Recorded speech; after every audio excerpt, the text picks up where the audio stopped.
Remue ménage. Remue ménage.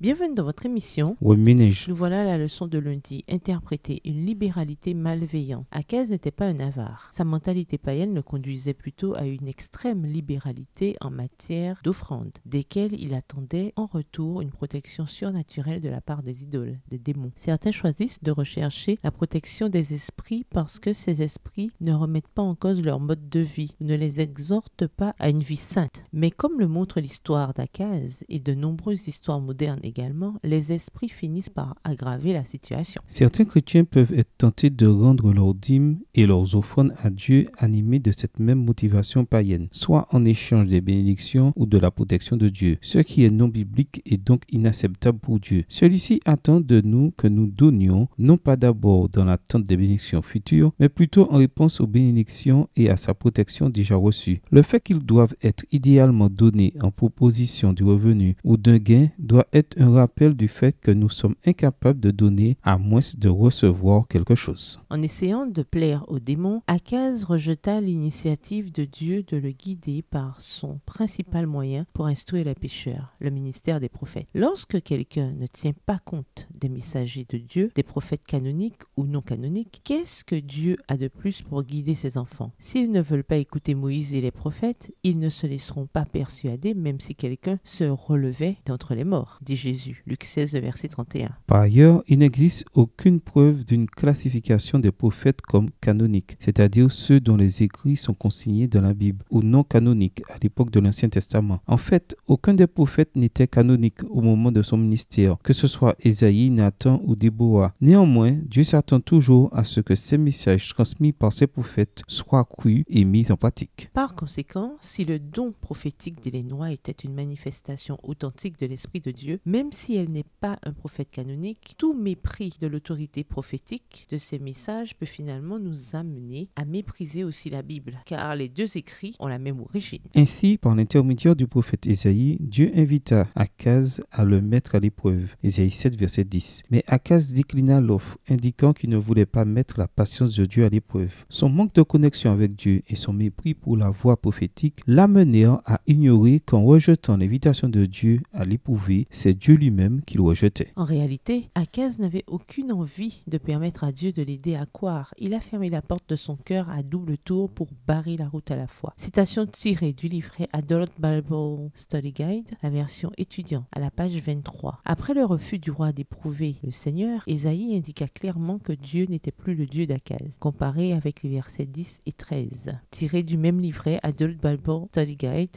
la version étudiant à la page 23. De quelle gravité peut être le refus de mettre le Seigneur à l'épreuve alors que c'est lui-même qui nous invite à le faire? Ne risquons-nous pas, nous aussi, d'ignorer la voix prophétique et l'invitation de Dieu à le mettre à l'épreuve? Prenons par exemple l'invitation suivante de Dieu dans Malachie 3, verset 10. Apportez donc réellement tout ce que vous devez dans mon temps pour qu'il y ait toujours de la nourriture en réserve. Vous pouvez me mettre à l'épreuve à ce sujet, moi le Seigneur de l'univers. Vous verrez bien que j'ouvrirai pour vous les vannes du ciel et que je vous comblerai de bienfaits. Après une telle invitation, refuser d'éprouver Dieu se résume à suivre le comportement d'Akaz qui a fermé la porte de son cœur à double tour pour barrer la route à la foi. Remue-ménage, après avoir regardé votre texte écrit et annoté, quels éclairages particuliers vos notes semblent-elles indiquer dans l'ensemble? Quelles questions émergent après l'étude de la leçon d'aujourd'hui? Quelle partie trouvez-vous difficile? Quels autres principes et conclusions découvrez-vous? Selon vous, quelle est la raison principale pour laquelle Akaz a refusé d'entrer en communion plus étroite avec Dieu? Au revoir. Et à demain si Dieu veut.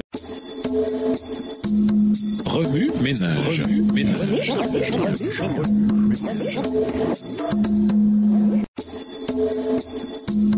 Remue ménage.